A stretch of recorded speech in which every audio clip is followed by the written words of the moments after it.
Ao e long whai on mau mal tātou tūlau nei ia o ngā whātus pa ia pēna iai i tātou sa groups a se o tātou tatalo e li ino mātou matai le lei angara le mai la ua fio nau nau au mātou lotu ia o ina pei mātou la ua fio o alo upu a lelo mātou li ele ngata mātou te lo ai la ua fio ai whaapea o whaatotu wholau le mātou wholau ma pēna mātou iei nei anga le mai oelo mātou li a matamea la ua fio whaawau se e whaama e ina lo lava vi inga ona o Yesu.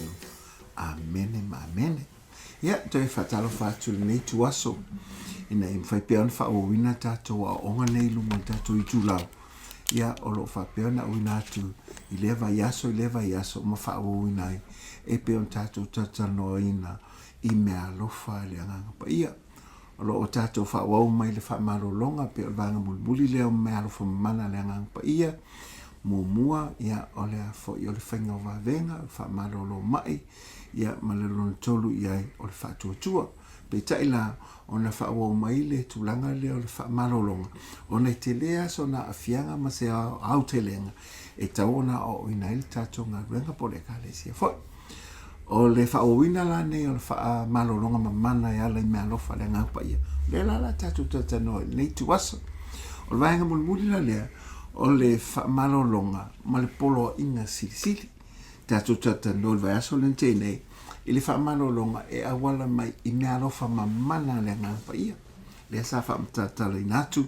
Ma watu fo iniso wha teita inga le ngata mai le fionga le atua. O nisi fo e moni mawola sa wha pia o na wha ilo atu. Ina i wha mautu ina i pia e ese ia mea lofa ne ua awina mai i vahenga te itasi ne o le unanga e peila o na iaila le wha malolo mai ia marwhainga o venga le ngata fo i lea ia o le wha tuatua o lo wha pia o le wha tupula iai e awala mai iai le mana matautia o le atua ala i lona nganga pa ia o le vahenga la lea muli le o onga nei o le wha malolo nga malfiso ta inga la lea i le Poloaiga Silisili. Ina ua whama e ale lea fo ele le ngaluenga tala ele li uisuke uiso. La whapeona to e fio le langi. Ona ia whapotopoto ina mai lole ona soo mai lato umau e tau tonu ma whatotua. Ua whapela ona tatano ia i lato. Ona ia whaelo lole o Poloaiga Silisili opu muli la ia. Po upu la ia ina ia lato mantua i pia le fina ngalo ma le loto le li. I le ngaluenga tala ila i le tala le leila i a Yesu Keriso.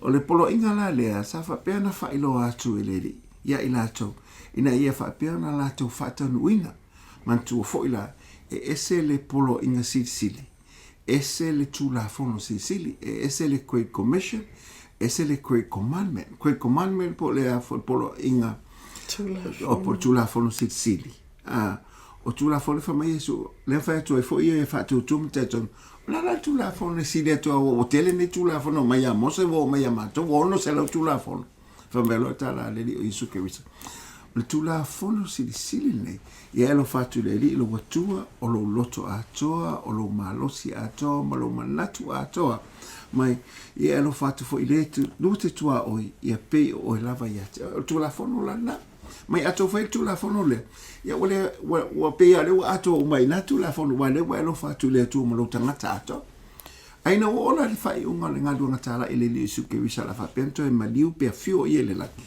Ia le lona tu mai lona Poloaiga le o Poloaiga la le e tuuina mai iso o se tangata e te tonu ma whaatua ia te ia.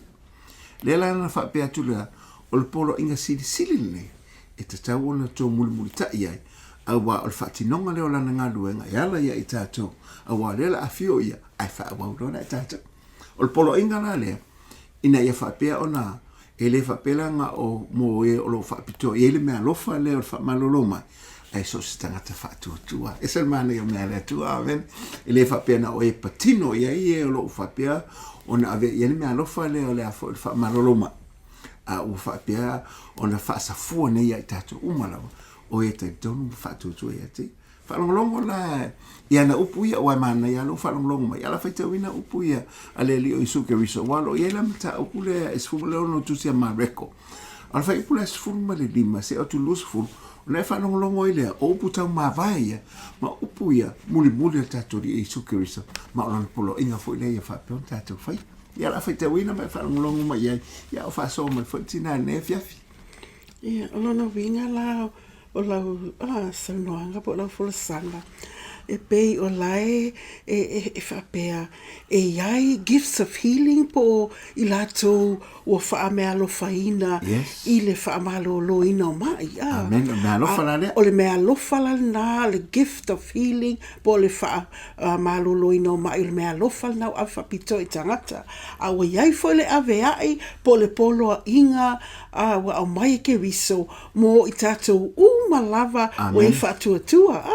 A tu se stulanga whaatitainga o lona winga o tangata ia pe o Reinhard Bonnke, Daniel Kolenda, Benny Hinn, Maldonado, ma nisi to a tele lava o nale tua, tātou te wa ai o ka le tele o Vaega, ai mai se fo i lava o whaamalo longa o lo tu tupu i te tono lato ministries.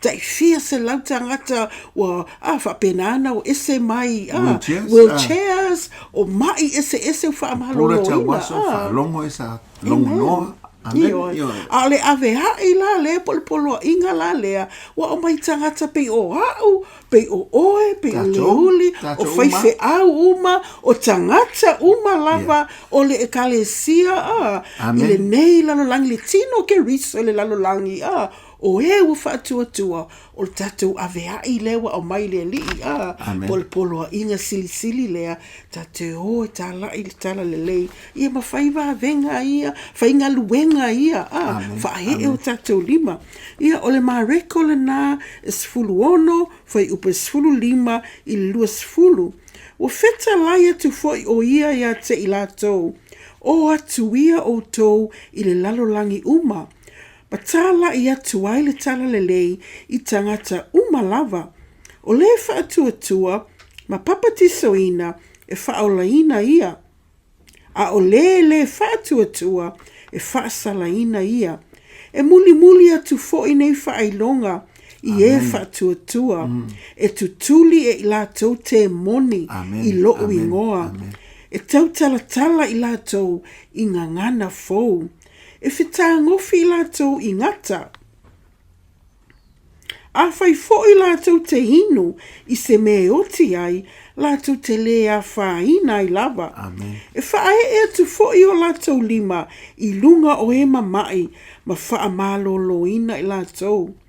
Wa ma vai fo'i o na whitalai atu o le li o Yesu ia i lātou o na aveina haele o ia i le langi.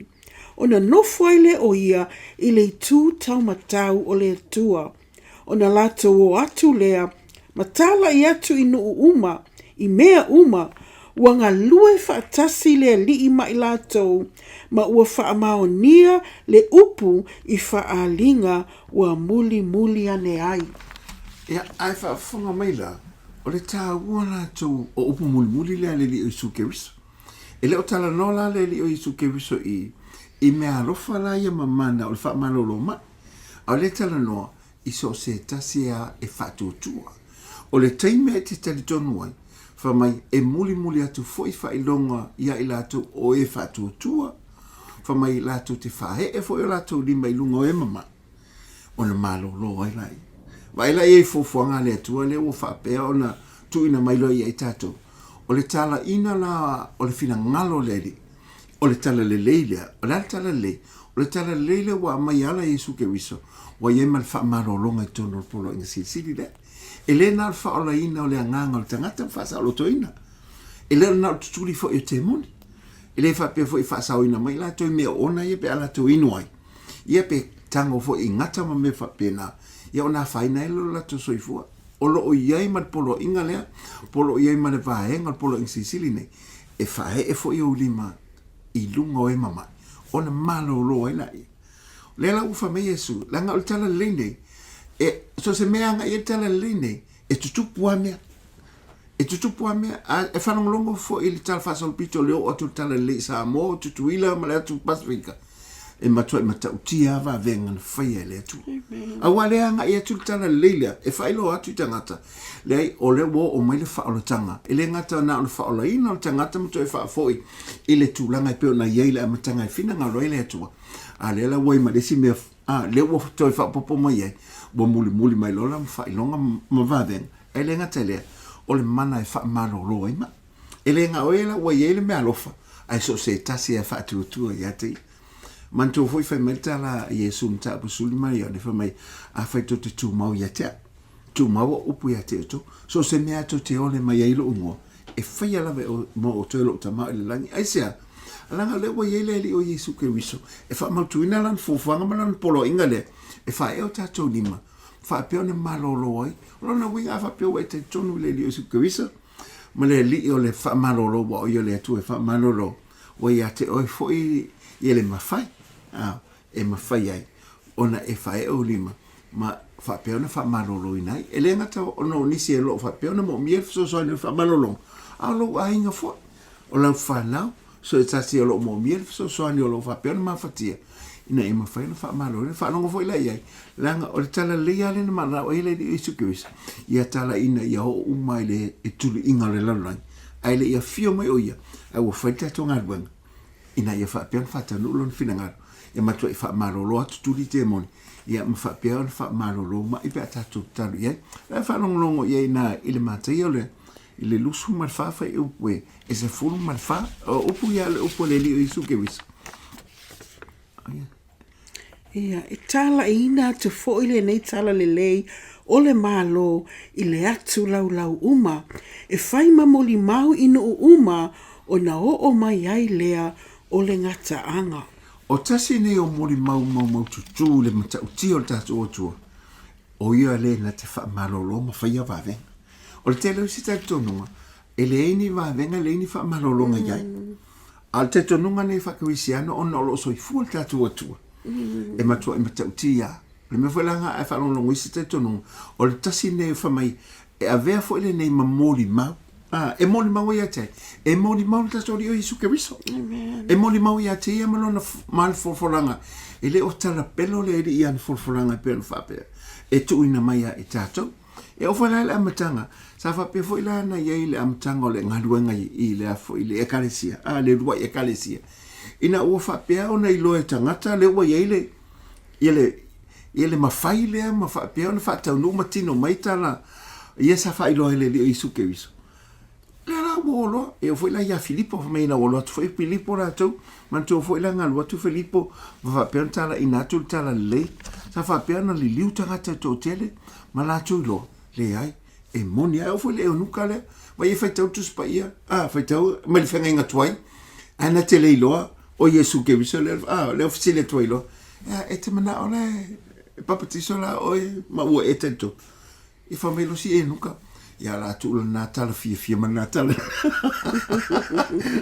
o matala le e ma faina e fai tu spa ia wona faina e lot tu lo wa pe va pena ele a fainga lo anga ile sa ninga ma lot a le taimia e te lo ma nino ai le atua le ma e lo ma e ma malama ia te ia o inala e te le to popole e te le to masa sa a mo failo lavala o na fatino lo pro inga ne fatino tato Amen. Ele fatino fa pe fa tal se lotus fa fi au e ia le taimi sa ninga la to o ele ele mamalu le li mala na fa unga taimi sa ninga wa taimi na nga mai le tu e faila na nga luanga masani ole fa fe lo e mana o tangata o ele ilo ainga mo se me mo mi se fa malo longo be se o mai ta talo ya o le wa ya tatou le mafai le o le ola na polo inga le ona upu ya tatou e tau te fae e o tau lima ona malo lo ile ma ele fa pe fa pito se va be so na al pawale le mai o le ufa mai e malo lo le so se mai ya po le alto inga mai o le mai al mai a fae e la lima po le ala valto inga mai e matua i malo loa a wa foi langa ile o lima ia ona o lima u pena se fesota inga ale mana o le tua mal fa maungi ona na upu le fa mai moli maula tala leile o la tala le ale wanga i mal fia lo lot le la fa menga o fia foi la tanga tena o matua i fa nga e tio la tu tangata a wa ile se me mana ia ma a fa pe fo le e tanga sengas pe foi se mai tu mo o ia te o lo yele upo le tu mi fai ona fo ona e te tonu mai fa tu ia wa e fatalele e muli ie fa tu ele fa pela ele tino mai tino a fa pe te tonu pe te masa salo ia ele ma fai po la le umina e fa olaina ele te tonu mai pe te masa salo ia nga fa mai e muli fa ilonga ne ie fa tu ma te tonu o fa tu la o lo te tonu le ile me wa e fa moi ia o le mautino foi le me tele vai o lo te tonu le la ia tu e te tonu wa fa maoni le ila na pule le la tato va ia e tato te tonu o le tu malona nganga e nga lue mai e fi so soni mai mo tato o sia ele ma fai ona fete na ile nganga le tu ma le upo le tu o le upo ia le tu le fai lo mai ale nganga le tu le o lo nga lue mai ia tato mana tua fo ila le fai punga so mai e fae e atu foi o la to lima i lungo e mai ma fa malo loi nai e fa maunia la le upune le tua awa ai va ele ma recus full ma le ono fai upo lo se full mai ona la to o atu al fai upo ngai lu se full o tato pe o tato mau au tu le fai upo lo se full nai te fete mo elo ai fa mai ona la to o atu le matala ia tu mea matau lia la o le wa fio Yesu le lang ai fa mai Yesu o lo la oto o le wa fio Yesu le lang ai fa mai ona il fa pula lusa fu fa mai ona la to watu le matala ia tu mea wanga lue fa atasi mai esel mane o mena o le wa lu Yesu le lang ale fa mai wanga lue fa atasi mai la to amen ele tu wala la to man tu fo upa le o te le tu o to fa ape o matu o te ia te o te se o le ngata anga lele o mana la ane fa mai e fiola o yele langi e fa mai wanga lulu fa tasi mai la to ma o fa maonia le upu e fa ilonga o muli ane te la to o fa maonia o le ale winga lo upu le o fa maonia nei o tino mai mea sa fola le li etau no pe ana to fa tu ia te le ala wa fio Yesu le langi a lela o tino mai lela na ye lola fa ilonga ne ina uma fa la tulo le ai e monia forfolanga le li mal Poloaiga Silisili le wa mai ne ina e fa pe fa tino ila to uma o e fa to tua matel tonu ya tia man tu la o Vaega e fa ia la tato tano ia ile sota inga le tato memo mua le la o fa ma tu va momo o le forfolanga le il Poloaiga Silisili e sota imala na fa malolonga lona lua o renga luanga fa malo le di suke riso o fa te inga le mo tato o yo tato matai o yo tato fa te inga sili ma le Vaega lona tolu la o Vaega le na amata mai le Poloaiga po le fa tonu ina Poloaiga nei ile au so fulu ma le lua ia ona vala au lole o le sto fit se fulu na fa awa mai wale vals fulu la ia o lo fa pe no fe ngalwa o miliona tangata o la to fe ngalwa ma o to tele tangata o fa manui na awa foi la fina ngalo leli e manui tato manui tangata awa tangata na fe lona fa tosa o ngalo nga fa malo lo la leli suke wisa ai fa longo ia so se me ana fe afio ile e pe ona na tala inga le i Vaega ye tolu memo moa e la ngatu ma wa mo le fainga on fa malo longa ele ngata e la unga e o ai te fa malo e mama le la e va ile ngalwenga le o le mele o polo ia tato ina ia tato fe me awa foi le wa afio ile lang A le o tu ina mai fa mo tatou te whaia ngā luenga lea. Lea la ewa vai ai. O lo whapea na whaatau no mai ilim ta upo iwa le tusi a fo ia mātai o. A le whai upo e tos fu ma le lima. O ina wha mai ele ri. Ia tatou wawa ai atu ia te ia. A wa o mea whea whio ai. O ia tatou whate te inga siti. Le la whalonglongo mai ai. A le la whai tau watu. I le whai upo na e tos fu ma le Tosu malima, alfai alumta upo iwa tusi a mātai. Ua whaata amilo Yesu I a ai uma, ma whaua a ai, wa hao hao I o la tosu nako, ma tā lai le tala le lei o le mālo. Wa ia wha mālo lo foi I mai uma, ma mai ti ngā uma o le nuu. E waila, e sere mahana I o le mea. Wha whaata amilo mai au ia, o le taim o po whiala vai anga I ai. E muli ai a whailonga le o le whaamaro longa o ma. A wafa lona whina ngalo lea. E le ngata ina wha mai o mai uma, ma mai ti ngā. O le mai ti ngā, le mai fo e leo ilo atu. A wadu atu a lau tino. O fole atu au folinga tulo. A la ele ulo atu. Ele o mai ia, la tu fole mai. La siaki a la seki a mea o. Ai wawai mai ia. Wa e mai atua, wa sama mai ia. Wa matatuana watua utoya o ivi ma pa uia len mai au mai ti ngai mai ele lo atu se fa o e yo lima ai foi se si fa pena mai fula mai si mai wole mo ni a so se mai ya na le fa e yo lima tali tonu Poloaiga le nei wa fa pe ona to fa ina mo e fa tutu mai tali tonu ya te ai fa no longo ia ona le mana le na ia Yesu ke sa fa vai ele ia I le temina amata mai lona soifuanga au na malo soifuanga lui fato a tinoa ina ua fiu fulanga pa ia lunga ia te Amen. Ele e mani va venga na tutupu le temile ai le papatiso ina o ia ile nganga pa ia le tu le la sa pena fiu foi le la ia mta po fa o le tusi lu ka fa I po suva sumane fa mai wo lunga le nganga o le li wana fa au mai ia te o fola tala le ia mativa ele ngata fola fa mai wa au ina mai e fa malo lo ye lo tu momom e tala isa lo tonga ta fianga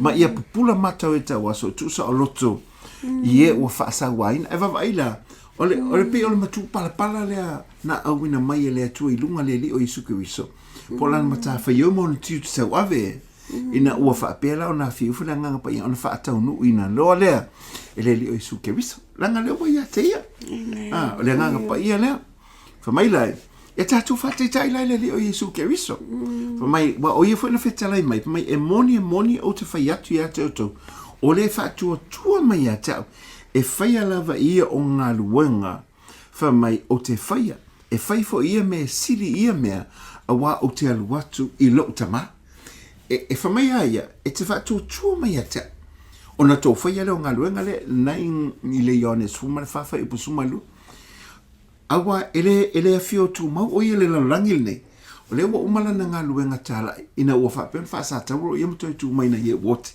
fa mai o te alu lo I lo tama ai fai lo e o to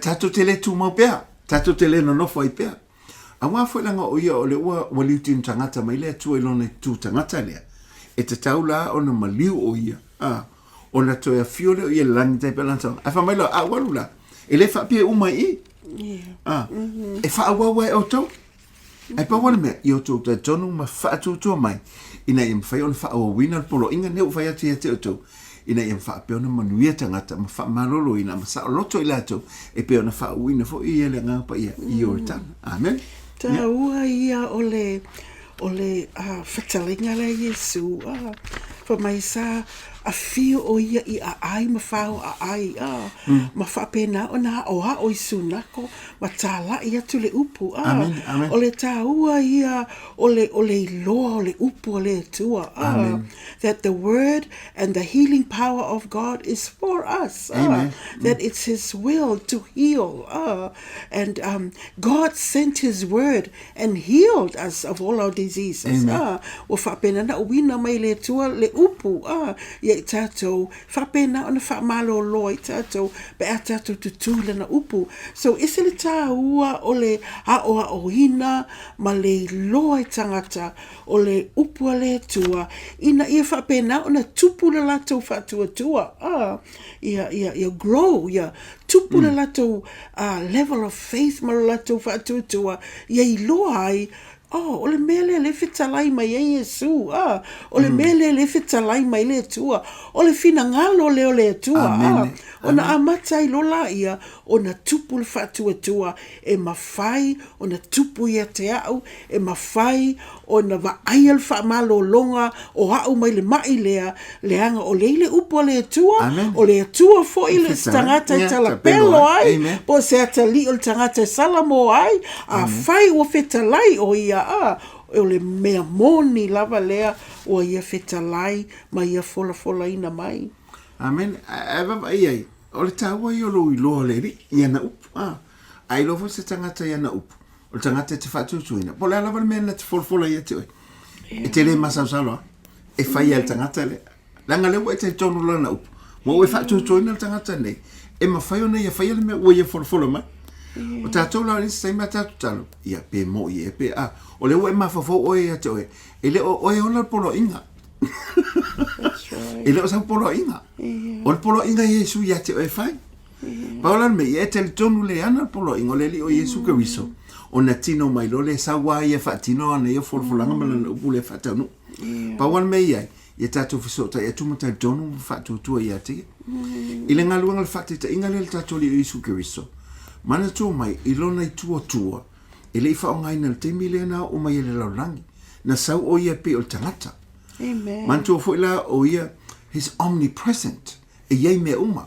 Ai le mawhaina iei Yesu I mea uma I teimi. Ina ua whapea na o manitala o mariula sa. E le te ia o le fiafi boi ore Yesu. Le na sava vali ai o. A o ia lo na I tua. E mawhaianga iei o le teimi lea. Ai le whaonga ina lo ngai tua lea. Ua lona mamalu. Ua lona mamalu. I langi. Malong matau tia. Fio mai I oe. Saua mala. Saua ia la ngona ula ngona. Lo mai le iai. Ia la ngona. Me foi la na nau ai le li. Ina I whamalo. Langa I le manuia, I le fia mai, e le se me le leile ma. O la ngona e le ngona le leile, la ngona le tilo ne. Aua ui e lo tātou le ina iei loa.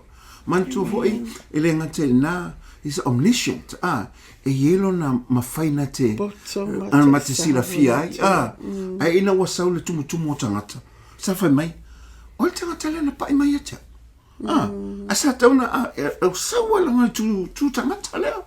Whametala lau so. Ia lai sau no mai lai a matua. Se wawai totele ni tangata. Matotele ilo. Ala meu iei. E ile mana atua le yang. Nena iei lo ni tangata. Walu ese mai ati. Amen. Walu ese mai. Fesili lo. O ina pai mai. Vai le matau tia. Ava vai fele iei. E fele is omnipotent. The power of God is upon him. Ai le ia mani va venga sa fa pentu pulo na lua I tau sanga le tau se furu. Fatu ama faya ina wa fia furu le nga pai. O fatu te inga I tatu, wa I tatu le mana le. Na fia I fo lunga ia Yesu Keriso I oritan. A wa fia I fo ia tatu le so Pentekoso. Le na fa au uina I lo I tatu. Mo wa tatala I lo me alo fane. O le mana la le wa iei nei. O lo iei ele fa pe wa fia mai le li le fa mai. A wana ma futa fo I o le li I mai la tau. Ele wa fio mai le le mana la le o le atu si sidi le wa iei nei to tongi I tato. Mai lunga I tato. O no le ngapa ia le tato ma futa ta so san sidi. Amen. O me funa e sel matango fia o e sa no mai I le mana silisili e se le tua. I le taimi lea I Yesu Keriso a lo whapena o na iei o ia I le maunga Getsemane le sa whapena na tatalo I le tua. Amen. Sa whamai I le whatoanga Getsemane. The Garden of Gethsemane. Sa whapena o na ilona maliu sa whapena sa whapena ona ia te tongi ina o tātou mai. Whamai o na whaalava ua maloloa i tātou. O le whaolatanga e ato o toa. E le ngata ua whaolaina le tangata ua whapena o na avea o ia ma tongi ola i lona toto, i lona tino. Ua whapena na mahangalo ai tātou i le whaatuatua i a keriso ua mau i le whaolatanga e le ngata i lea whamai o tātou mai uma. O na whaalava na i whapena o na maloloa ai tātou. Ai ma whaifo i lava ona e tū lava i lo o oe o le tangata whaatuatua e te tū lava ma e claim le upu le tua mō oe o ai tātou o lo mamai e te tū lava i lo whaatuatua i le aso ma e whapea o le whaamalolonga ua uma o na saunia e ke riso mō au i lunga o le sātaulo. It's mine. Healing is the children's bread. It belongs to us. O lona finangalo lea. So po le hale umi pe fia masina pe fia tausanga o lo whengai male mai. Tali tonu pea. Be persistent. Ia whapenana tali tonu lava. Ma e tūai lava le upu lea o e moni whamaoni ua ia maliu o na whaalava e malolo ai tātou ua ia au mai ala na upu ina ia malolo ai tātou. Pela na mai tau mai tā ua le whasota inga le ua ia le tātou a onga ne fiafi. O le whasota inga mai o le Poloaiga Silisili. Ma le whaamalolonga. Le lava e le ua ia i tātou uma lava le mawhai lea. Ma le ava no le lei lea. Ina ia whai ai ma whaatino inai le mena polo ia i tātou e whai o le tātou li Jesu Christ. O sui la i tātou wa ai o le tātou li Jesu Christ. A tātou whaia. Le ele o tātou wana o ni me whaingaluenga mai ni awala. A o le mana ia, o le mana mai le li o Jesu. Me whala le whainga taona e te talo i Jesu. Na e te whape, te o talo atu e le manolo, ele o sau mea. Ele o se mea tātou. O le polo inga na whaia, ia whaia i tātou. A o le ana wha manolong, o le li o Jesu Christ. O me le whainga tele na talo le si moleti. Polo tu foi o ia molo wha manolong. Man tuol fsota inga na o le Poloaiga Silisili man wha malong wa ato whaina nei mo i tātou po o le wa o fia whatasi e tātou i le Poloaiga le wa ia i tātou le mawhai pe a tātou whatutua ma wha moi ma wha longlong watu i ati alona lua o le ngaluenga wha malolo i le i o Isu Kristo ne na wha longlong mai ne e u lava sa ilo na tua ai pe ia o tātou te ia o tātou ane utu mai i tātou te whaia mai usa i atu ila na folanga pena. Iei, mantua la vaenga tolu lea. O lea fo il Poloaiga Silisili ne na amata mai so o tosfun ma le lua. E le ngate na tosfun ma le lua.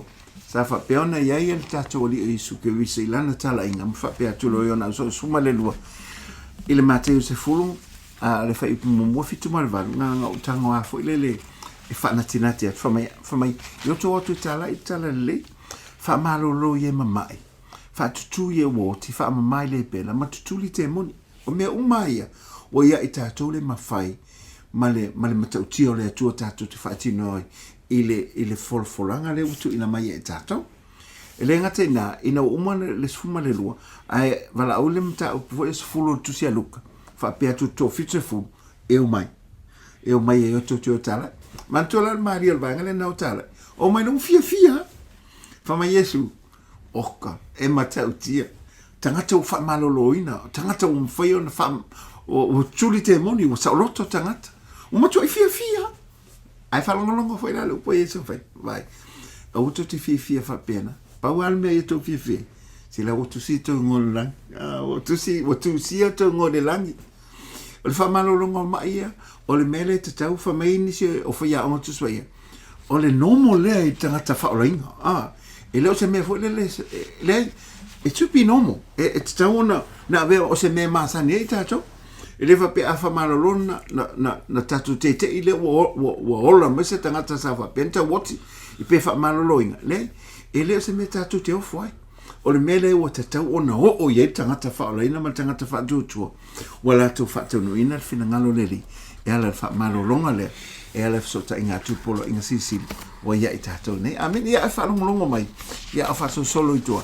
Ona, o le teimia nei, se o teimia nei o whamalolonga mo tātou, o le teimia nei mo tātou te le tu e whaatali se, si teimi pe whaingi kuru se te tele na saule se e whamalolo ai oi, ne? A whamai whatu se ako, fa pe e mai bala auto ina o tu lo fale va tu mal swa ufa e te o te no fo e mai tinga totas o le wa yel sa o tonga wa mai ele li mo tato e mai fa ina fa nga ina tato tangata o te mine o te mi tato o fa sa lo to ina tangata o te mine o tato o tuling o te moni o te mine o te mi tato wa o to tono le o le Poloaiga Silisili le o fa pe na wina mai mo e te tono mai fa tua e va vai foi la e le alo tala ingal nei e pe ona e tusi nga luenga e le ngata tusi nga luenga ile amataina o le e kale sima va venga na fai a wale se si me ele ese tusi pa ia na ia ilato ile rua e kale sia ile fa la mo se tusi pa ia pe tato fa fta ile tu le we tusi pa ia o le temile ya na tu la fono ma tusi el venga nga tua ia sa va pe ona ia a ina wa fio mai la nga pa ia ale fa to a amataina nga luenga la nga pa il tusi nga luenga o fa mo mongo o mane o fa mo mongo mai le tusi nga luenga ma le taimina yele le o Yesu Kewis a ina wo fa pe na yele so ele tusi ma tayo a foi la ngala fe o mai Yesu ele tusi lu ka po yoan po male ko le ai le tusi na le nga pa ia na la to fa mo ma le Poloaiga le na la to fa lo ia fa mo le nga pa ia fa lango le Poloaiga le ma te tonu ma fa tu pulo va ve la ne wa ia tatou le upu le tu mo ma fai nei no tatou mai tau le tu I la na upu mai loai le ia le o li wala le tu le a fa pel fai va venga le tu le te me le tu sia tu spa ia le e fa fela le te me ne o le tatou loa le tu la na upu a tatou te le sa ili ma si tatou no ia tatou lo le tu le fa ma lo tatou e se le mangi o me pe tatou mal la mama i lo o te me nei o le te me tatou pe ona va ia le olanga o Paulo e fa me ave solo me foi tal palpala po April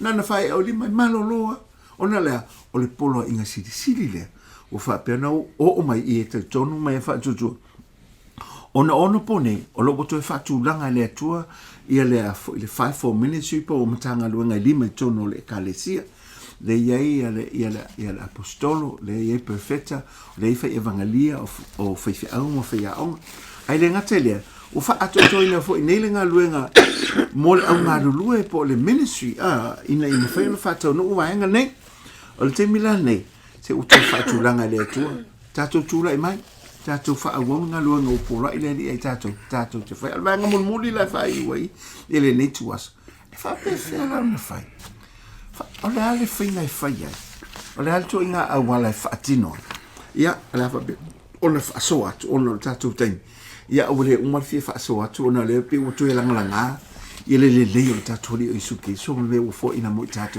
pe wa fio ile lang ai pe le o tu mai ai tato se o tele mafai ona tato tu fatu pe o tato le o ile o loa o le lang a termine tato te tu fatu ma fa so atu ye o lo fie mo miel so mai o lo mo miel fa malolo I tato termine po ona so nei mo ona po nei ia la fa un longo ala me nga sinau te lenga tu e fa pe fe la ona fai la wala fa tino ia manda ia la lo fa longo ia la fa so atu mo tato te muli nei fa pe fe ona fa nga me alofa fa ngalo oe amen ai tau la I lo va ai ia Yesu amen tatalo ilingangana ese Visosoani amen tau la ai lo va ai ile li amen forget about yourself Amen. And concentrate on Jesus. Amen. Praying in tongues helps you to focus on Jesus. Mantua mai lale, o te talo ngana ese, ele o yese mana. A o le fai to o lea, o te tala atu ia te o se elo atu si o manga mana o lea tua. A wa le ngana le, o le ngana lea tua ma angelu ma le langi. O lo fa pia ona e fiso ta ia tua. Ma le memo mua, se fa angalo oe. It's not about you. Fa tutu na elo tangata. Te oe fa pe, te o te talo atu le tino, ma se mea pe. Pe tino pe le tino. Ile o se mea oe. O le mea ie lea. O oe nana e fa tau nu ua. Pa o le mea fa ngalo ngalo. Wa isi tangata o te fa pe atu e te e la fa atu la uto tinonga nei. Langa e matua I moni ale tan la uto tinonga le fa te ina umato ngalue. O le lave tele me tupu temi nei. Il ngalue nga temi nei a itasi e fa malolo. Ina o mato e lunga le te tonu po le lua afe maltasi I Samo sa lo tu se ta se tina e si mai atu New Zealand nei ma tu e tinga ina e lo tu la te ela o te pe o le ma tu te o te el ma tu o nga lu ele aso vala o tu no telefone me le ma tu ti ele polo inga le li so ke vis viliat la le te o tu la fio anga o te fa be atu la ngale fa fonga le tu la o le mon maule e vi ai le tu ina o fa le talo o upune el tala tinane fa mai o umana fa ma vai la fa na le New Zealand o mo foi no fa ma vai lo to lo len masi mai o uma me ma to isamo ele o tali mai afo o matana o halu lo tino e pa wal nei fa mo afa pe i se va no o te malo lo o va a what to pokala o fiola e fengo fia fa a etali tonu le ana fa malo ona le fa malo longa ma to a fa tu le ana fa malo longa o te fa pe atu e te ultina e te maroro nei ia. Ma te uela le ma te le fe vai ia. Ia, fe mai vai oe. O te whape atua, o man whai lau wha ma vanga. E tau no mai vai aso nese o whanau. O man lia fo i te ua o nei New Zealand. Oi, te ua o nei sa mo ona mātou whai malanga mai New Zealand. Watu la whai le te talo mo oe.